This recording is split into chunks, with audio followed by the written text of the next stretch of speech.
Isang magandang umaga sa inyong lahat mga kabosing. Isang pinagpalang araw. At welcome po ulit sa aking munting YouTube channel, Bossing Robert Official.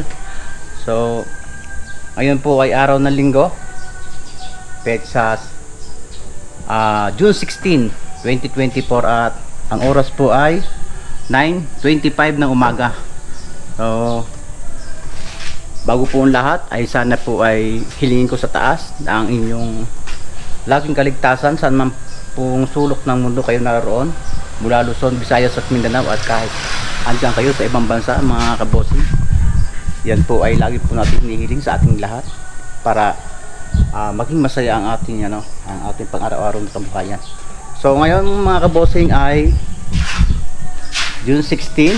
Sana ay maging maging familiar na kayo sa aking content, my lifestyle content, ang aking pamumuhay. So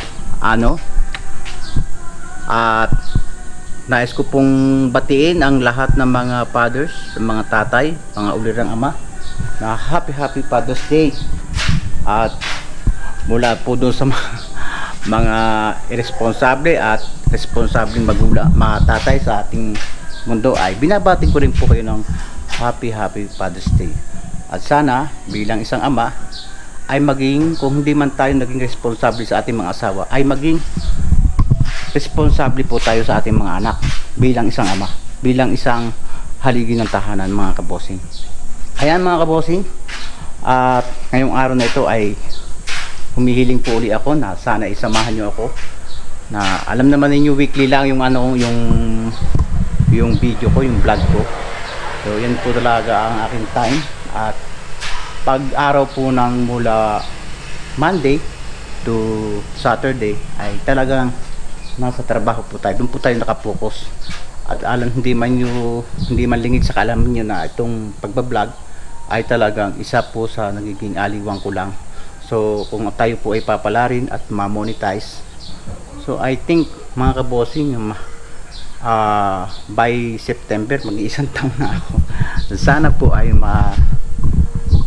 makapag-subscribe kayo sa aking YouTube channel at lagi nyo pong panoorin ang aking mga simpleng video. So ayan, ngayon pong araw na ito ay wala naman po tayong gagawin at gusto ko lang mag-ikot sa sa labas ng aking bahay at try natin umikot doon sa ating mga kapitbahay at tingnan natin kung ano magagawa natin mga kabossing. Samahan nyo ako mga kabossing. Let's go. Mga kabossing, bisitahin po natin yung aking garden na nilinis at tinanan ng mga iba't ibang klase ng gulay. Ayan. So, kung matatandaan nyo, sinabi ko sa inyo na ako'y magpupula dito sa direct to the sa lupa na. Pero ang tingin ko, hindi ko alam kung ano mga klase ang tumubo dito sa aking pinagpunlaan. Bali ang tanda ko, meron akong punla dito na sibuyas at saka mga labanos. So ang maraming hindi sumibol mga kabossing. At talagang mahirap magpunla dito sa kung idadirekta mo sa lupa. Dapat talaga nakabukod. So, yung ibang mga punla ay na ayan, silya to, talon yan, pipino, ayan, ang daming sibol na ipunla ko ng mga kabossing. So siguro maghihintay tayo ng mga awik para makita natin lumutang siya. Sobrang liliit pa ng itanim to dahil hindi siya malaki sa punlaan ito mga kabossing, kaya nag-decide ako na ilipat ko na. Ayan, ang daming tumubong malunggay, kasi ang dami kasing mga malunggay ditong tanim mga kabossing. Ayan, yan po ay ko na ilipat ko na halos lahat. Ayan, mga pipino, nagawa na rin po ako ng balag kung tawagin sa amin sa Batangas. At ang sitaw ay medyo naninilaw, so dapat siguro ay abunuhan na yan at kinakailangan di-cultivate. Kasi mga kabossing, talaga naman sa pagtatanim, may mga tomatos yan mga kabossing. Ayan dito talaga pag hindi mo ilakunuhan yung halaman tinanim mo, talagang wala. Useless lang ang pagod mo. Tutulad nito, ayan, sitaw, madilaw na. Ayan. Kaya lahat po ay may tanim na yan mga bossing. Oh. Kung mapapansin nyo, kasi hindi nyo mapapansin gawa ng medyo may kalilitan pa.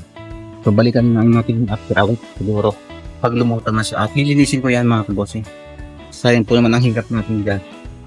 Talagang try kong makapag-garden ulit. Tulad ng dati kong ginagawa. Kasi nung unang magtanim ako mga kabossing dito, sobrang ganda ng mga ibinunga. Ngayong mga sumunod na, hindi ko alam kahit anong alaga ko, parang hindi na siya bunga na maganda at hindi siya lumalago. Kaya try ko uli ngayon. Mukhang maganda yung yung klima ngayon. Malimit ang ulan, laging basa ang lupa mga kabossing. Ayan. So tingnan din natin yung kabila. At tingnan natin yung unit ko dito. Tingnan mga kabossing. Na may tanim din yan mga kabossing lahat. Hindi ko na lang i-video kasi hindi naman kinakailangan i-video lahat ang trabaho. Tingnan natin. Ang dami pa ng tanim dyan mga kabossing. Kaya yes, may continuation yung video ko sa pagtatanim. Ayan. Ayan. Ang dami na. Ang dami na mga kabossing. Ayan. Ayan.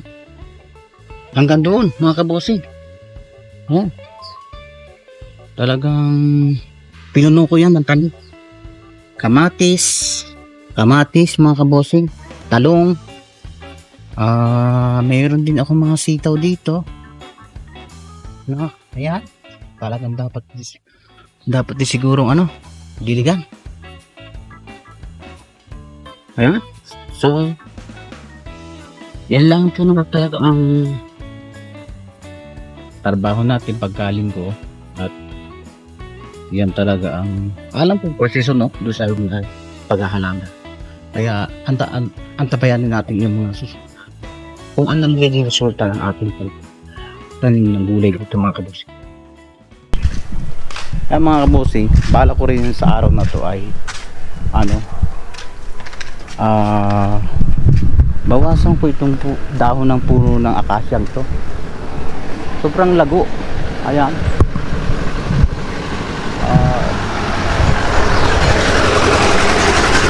Hello. So napaka-perhisyo mga kabossing sa bubong ng bahay. Ayan, napakalago na at ang lulusog niyan lumaki mga kabossing. Halos kinalungan niya pati itong bahay ko. At bala ko sana maglagay ng solar dito sa posting ito mga kabossing para mas maliwanag. Hindi naman nagagamit itong poste na Meralcong to o PLDT ba to para malagyan ng solar para makaliwanag sa kalsada. At itong kanal na ito ay binabala ko rin bugtungan kasi naputol na yan mga kabossing. Dapat idiretso hanggang doon para dumadaloy at hindi magkatubig ito sa gitna. Kaya kulang pa itong mga kabossing sa paglilinis tingnan tinabunan dito na nagawa ng kalsada pero hindi nila inayos. Ayan. Dapat idiretso open canal ito mga kabossing. Kaya dapat gawin.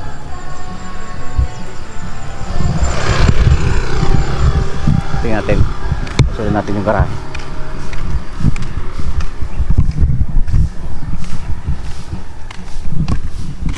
Ayan mga kabossing, nasaraduhan ang kanal. Iniwanan nilang may tinabunan.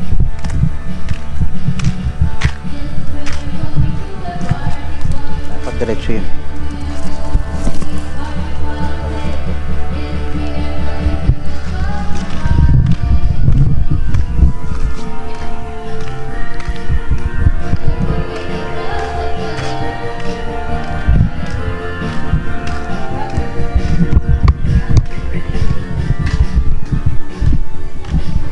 Ang kanal na yan ay dapat dumiretso dito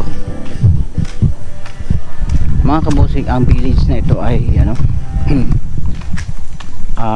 talaga ito na over na hindi develop tulad na sinabi ko sa inyo dati. At ang may maintenance na lang talaga yung mga tao.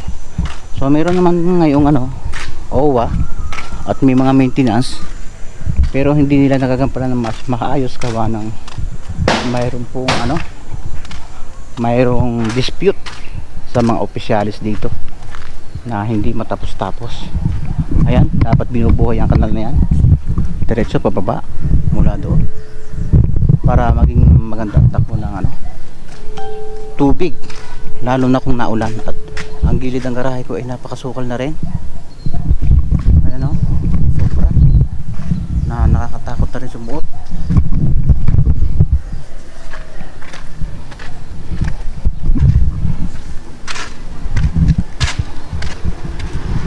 Silipin natin mga kabos. Walang tao, wala tayong pasok.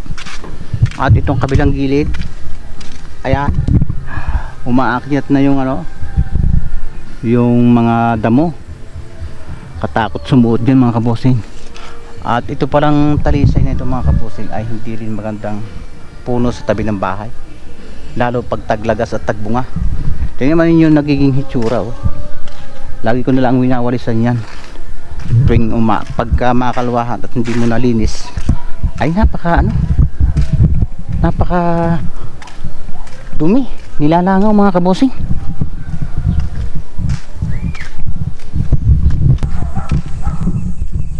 Yan mga kabosing, try natin ipatabas yung dahon ng akasya.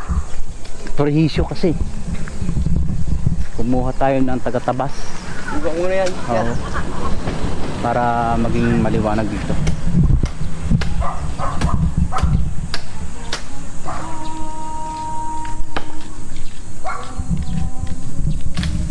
Pag mula ang pupuruhit baka maputol yung yung wifi na yan. Tek na nakakabit ng mga wifi niya, sinusuot sa mga sa kahoy. Ginagawa nilang ang tawag doon, ginagawa nilang naka poste.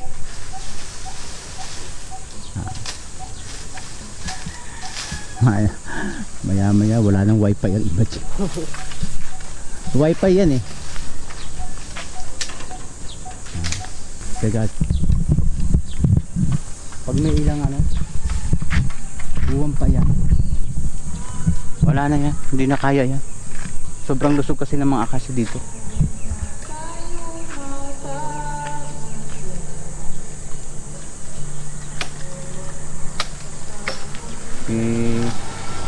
Siyempre hindi natin kaya yan mga kabosing. Nung araw mga kabosing ako na lang tumatabas yan, pero sa ngayon wala, binabayad natin para kasi mga bata pa yan, hindi kaya nila yan. May bahay kasi ng mga langgam, ito mo yan Alam mo kung saan gustong pumunta mga langgam na yan? Sa mga itlog, sa mga singit. Ay, ang lalaki pa naman. Ayan, talagang hindi rin gawang biro mga kabos ang magtabas niyan. Kaya talagang may bayad, may magandang bayad yan.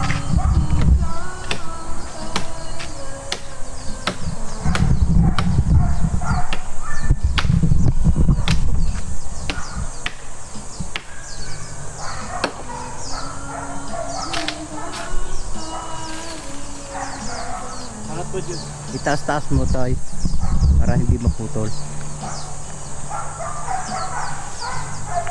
Patay. Yan.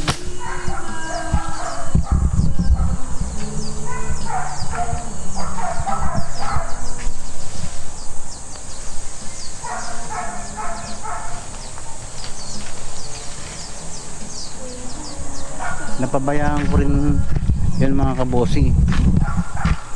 Anong araw talagang hindi nakakalaguya sa akin. Pagkakasuloy-suloy niyan mga kabosing ay pinuputol ko na. Kaso ngayon ay napabayaan ko talaga. Siguro mga 100 taon ko na hindi natabasan yan.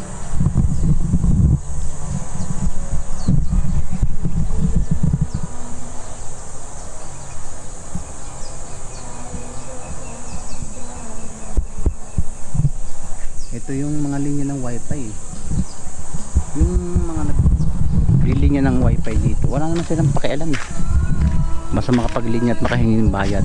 Dati-rati nga mga kabosing, yung linya ng wifi niya nakadapit na sa akin ano, nakaharang na sa aking gate.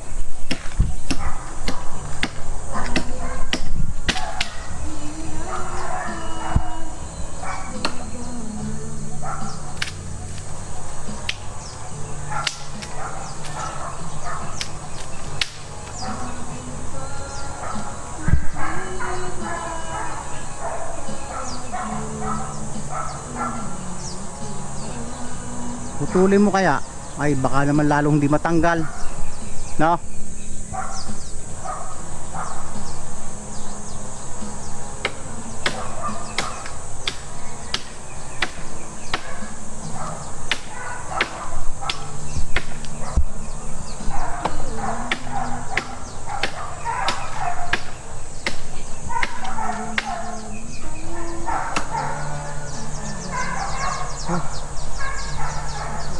Putol yata ah. May hagdan ako dyan. Kailangan mo? Tibay eh. Wag mo muna pilitin kaya yung isang yan. May hagdan ako dyan eh. Teka. Baka maabot.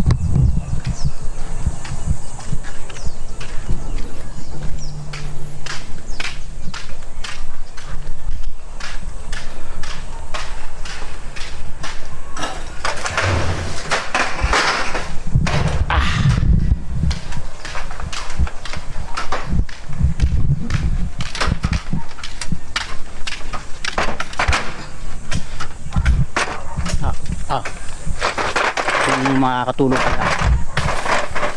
Yan. Ito yan.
Mga kabosing, kinuha natin yung dalawang taga-tabas natin. Ano pangalan mo to ay?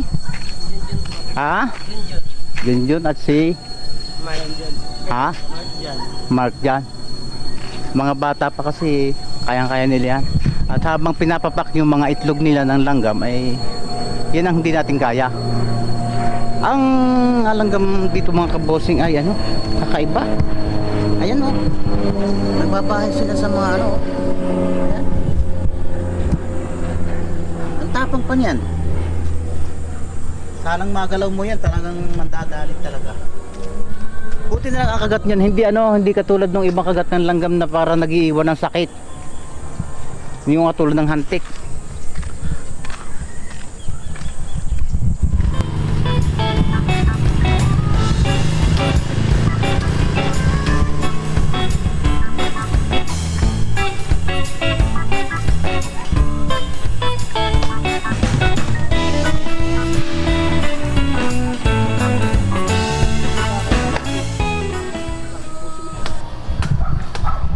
Ayan mga kabos, unti-unti ng ano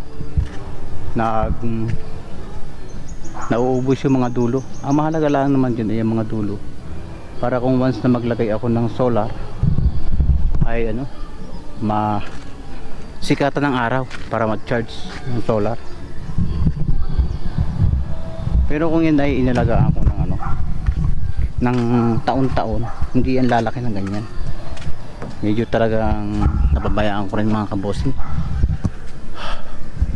At yung kasama ni ano, yung isa kumuha ng tali para daw hindi maputol yung ano, maiwasan yung mga wire ng ano, wifi. Wala naman kasi pakialam yung mga nagkakabit ng wifi na yan. Ang mahalaga sa kanila ay makapaglinya kahit nasa ilalim ng mga puno. Ay kung mapapansin nyo yung linya ng wifi ay dati-rati nga halos nakadawit na dito sa aking ano, sa aking gate.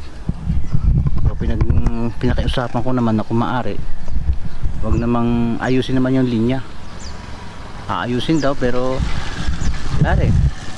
Kaya minsan pag may itang ulo ko tinitira ko na, putol. Bahala sila, nakakaprohisyo sila kasi.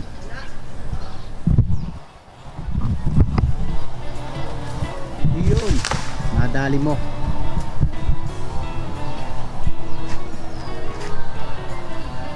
Yan pa isang sanga. Hindi nang tatama sa kuryente. Wala tayong choice eh. Pag naputol yan, gagawin nila. Tangina niya. Ito nga dati rin, niyamot ako, pinutol ko eh. Nakaharang sa gate ko eh. Nakiusap naman ako na ayusin. Ayun nga, may ilan-ilan pa rin oh.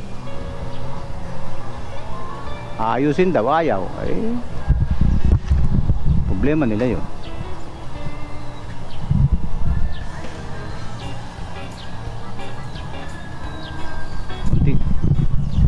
Kunting ingat.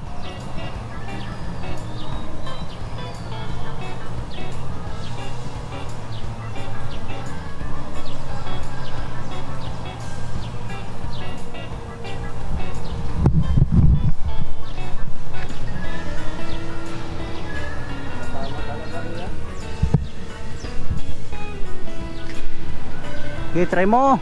Bahala na.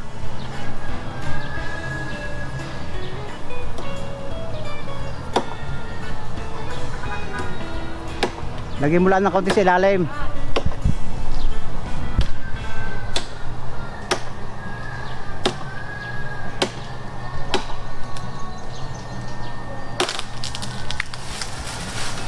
Yeah.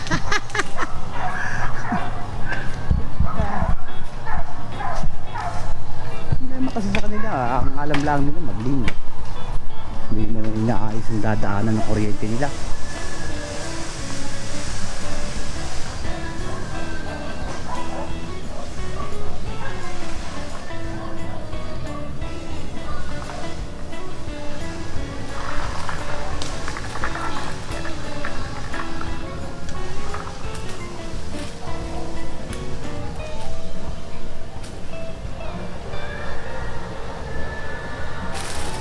Uy, perfect. Ayan mga converts o kaya kung anong sa globe, wala kami sinira ha. Dapat magpasalamat pa kayo sa amin. At inayos namin yung ano. Siguro pagka ano, hindi naman sasangat to Mark eh. Sa duluhan mo na lang, yan. Oh, patay ka. Ayos na. Pati yung sa maliit.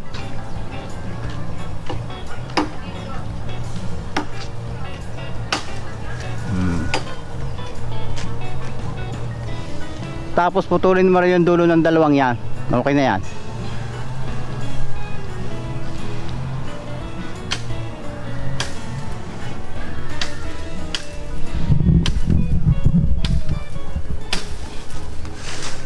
O, diba? Medyo maingat din yung ating taga putol. Marunong din talagang pumutol ang kahoy. Kasi kung hindi ka kabosing marunong pumutol niyan, kung saan ang direksyon ng putol niyan ang bagsak ng kahoy, dapat marunong ka rin talaga. Kahit mga bata pa sila, marunong talaga silang pumutol. O, hanggang dyan ka na lang.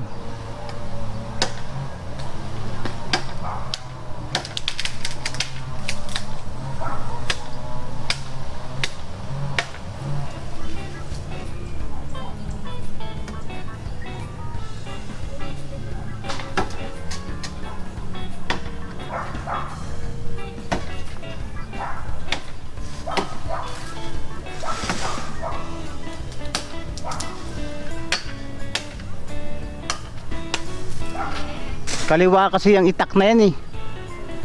Kaya mahirap yung itaga eh.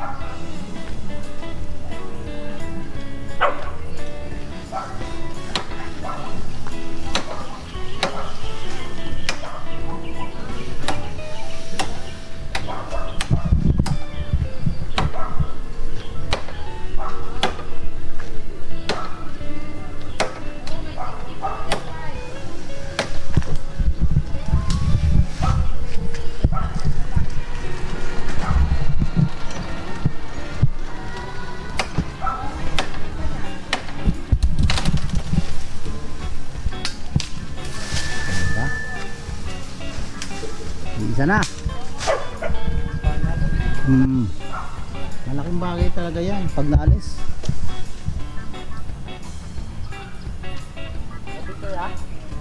Oo, alin? Oo, tanggalin mo na isang yan habang nandiyan ka. Isa pa rin yung hahaba eh.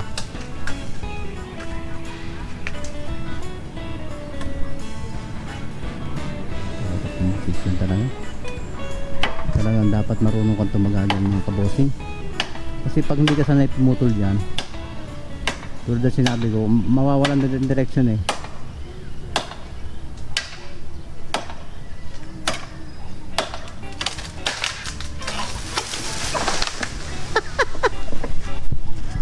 Okay na.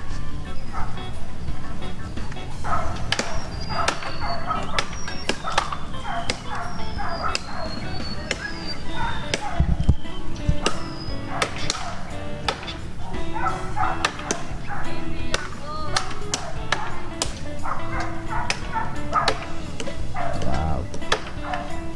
Unat. Ang akasyang yan mga kabosing, tansyado ko mga ano lang yan, mga 6 na taon o 5. Mga bata pa yan eh. Kasi nung gawin ko itong bahay, maliit pa yan. Pero ngayon kailan lang mga ginawa ko to, 2020 ganon, pandemic yata yan.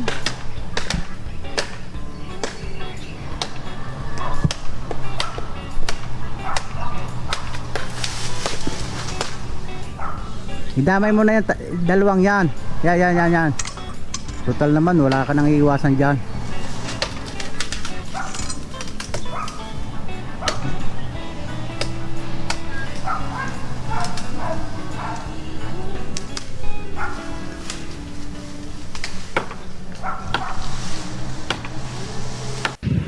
Ayan mga kabosing,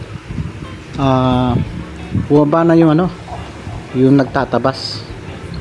Bali natapos na at ang susunod yan ay lilinisin na namin yung mga bumagsak na sanga. So ayan, makikita nyo yan, halos naubos na yung parte na nakakapag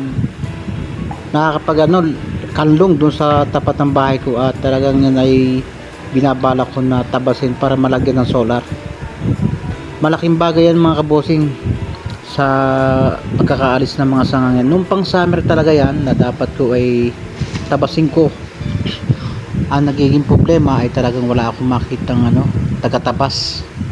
At naging problema ko rin yan mga kabosing dahil nung summer ay taglagas ng dahon yan, na halos araw-araw ang winawalis ko dyan ay ang naiipon ko ay isang sako ng dahon ng akasya. Kaya malaking prohisyo talaga. So talagang ginawa ko ng paraan yan, at kahit na bumayad tayo ng tagatabas ay nagkaroon naman ng resulta, kaayusan yung tapat ng bahay ko. Hindi lang sa tapat ng bahay ko mga kabosing, pati yung bagong kalsadang yan ay magiging malinis.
Ayan mga kabosing, tapos na kami.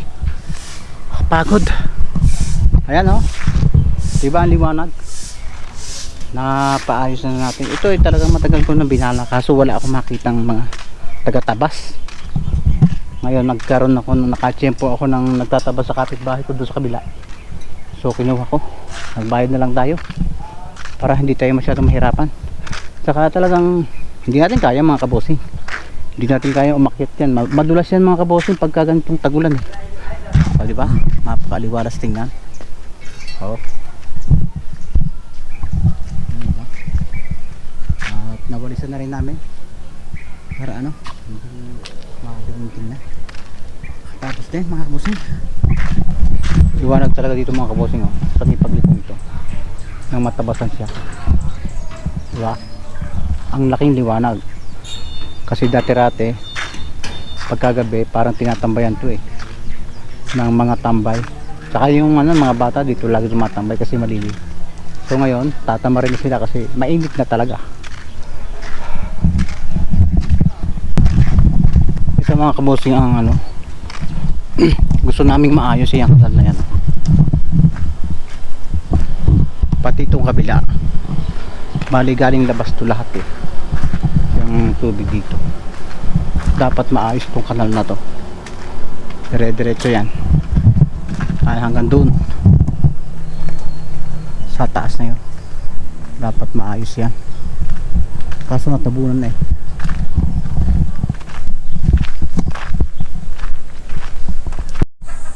Ayan o, parado.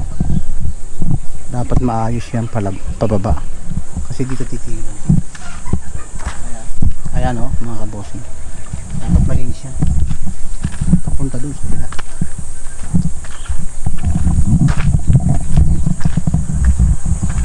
Ito dapat mapalalim.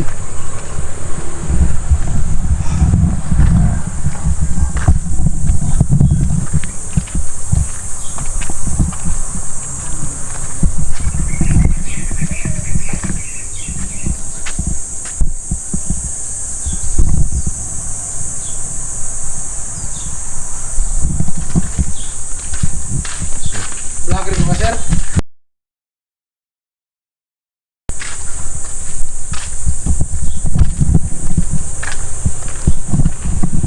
Ayan mga kabosing, dapat linisin to para pag lumakas ng ulan dire-diretso yung ano, yung daloy ng tubig. Galing yan sa ano, sa mga apartment sa taas. Kailangan na ano, nagpapangsyon ng kanal na yan para hindi tayo magbaha sa gitna ng kalsada. Ayan o, dire-diretso yan papunta doon oh. Yun ang problema dito sa village na to. Talagang pag hindi yan na maintenance, yung gumawa ka ng sarili mong drainage, ayan, magbabaha ka sa gitna ng kalsada. Ayan mga bossing, so ano, uwi na tayo at napagod din tayo mga kabossing. So hindi ko inaakalang ano, mapapadali ulit tayo ng trabaho kahit mainit. Okay lang na mapagod kasi gumanda naman yung ano, yung lugar. At sobrang init mga kabossing.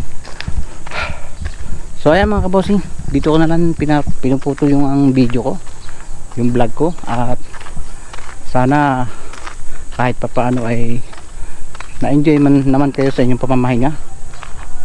At muli, at next video na lang mga kabossing. Salamat sa pagsama, bye bye.